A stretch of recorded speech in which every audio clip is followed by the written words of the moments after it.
দেখুন, আমরা যাদেরকে জেলে বলি এবং যাদের ধরা মাছ আমরা খাই, খুবই সুস্বাদু ইলিশ বলি।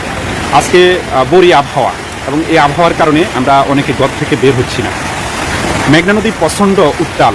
এই মেঘনা নদীতে মাছ ধরার জন্য বের হচ্ছে একটা জেলে নৌকা। আমরা অনেক দূর থেকে তাদেরকে দেখেছি। দেখেন, এখন নদী প্রচণ্ড উত্তাল, এর উপরে আর কোনো উত্তাল নেই, কিন্তু সেই উত্তাল নদী পার হয়ে তারা জীবিকার সন্ধানে ছুটে চলছে। আমরা এখান থেকে দূর থেকে 4 জন জেলে দেখা যাচ্ছে একটি ছোট নৌকা নিয়ে পাড়ে দিয়ে সামনে এগিয়ে যাচ্ছে।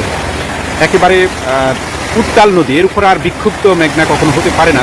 আপনাদের এর পাশে যে পানির ঢেউ দেখেন, আমরা খুবই নিকটে রয়েছি, অর্থাৎ পাড়ে রয়েছি। এই পাড়ে কী পরিমাণ পানির প্রচণ্ড আওয়াজ রয়েছে, সেই আওয়াজকেও উপেক্ষা করে ছুটে চলছে, এই বড়ি আবহাওয়া উপেক্ষা করে ছুটে চলছে একদল জেলে জীবিকার সন্ধানে। তারা এখান থেকে ধরে আনবে ইলিশ।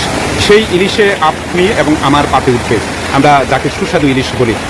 আসলে জেলেদের জীবন খুবই একেবারে সংকটময়, যে আজকে এখানে না আসলে আমরা বুঝতেই পারতাম না জেলেরা আসলে কতটা সাহসী এবং কতটা অসহায় হয়ে জীবিকার সন্ধানে উত্তাল মেঘনা পাড়ি দিয়ে ছুটে চলে অজানা উদ্দেশ্যে।